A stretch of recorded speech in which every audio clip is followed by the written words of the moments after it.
পরে তিনি অসুস্থ হয়ে দিল্লির সামরিক হাসপাতালে ভর্তি হন। শেখ হাসিনা মারা গিয়েছে এমন একটি নিউজ আমার কাছে এসেছে। নিউজটির ভিতরে তার মারা যাওয়ার ফটোটি আছে।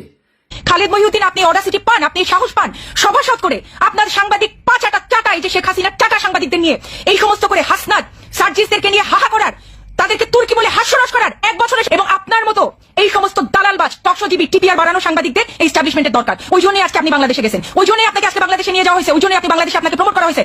এভরিওয়ান সাংবাদিকরা আসছে আমাকে জ্ঞান দিতে যে এটা সাংবাদিকতার এথিক্সে পড়ছে কিনা। আমি 100 বার বলবো যে শেখ হাসিনার ইন্টারভিউ এখন কোন সাংবাদিক এই পৃথিবীতে নিতে চাবেন? আপনি আমারে বলেন।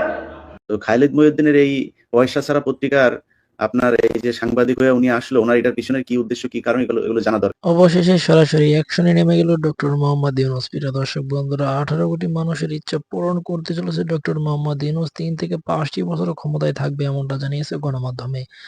বাংলাদেশের 18 কোটি জনতা কিন্তু ডক্টর মোহাম্মদ ইউনূসকে আরো 3 থেকে 5টি বছর ক্ষমতায় দেখতে যাচ্ছে। অবশেষে ডক্টর মোহাম্মদ ইউনূস গণমাধ্যম জরিপে দেখতে পেয়েছে তাকেই বাংলাদেশের মানুষ এখনো পছন্দ করছে।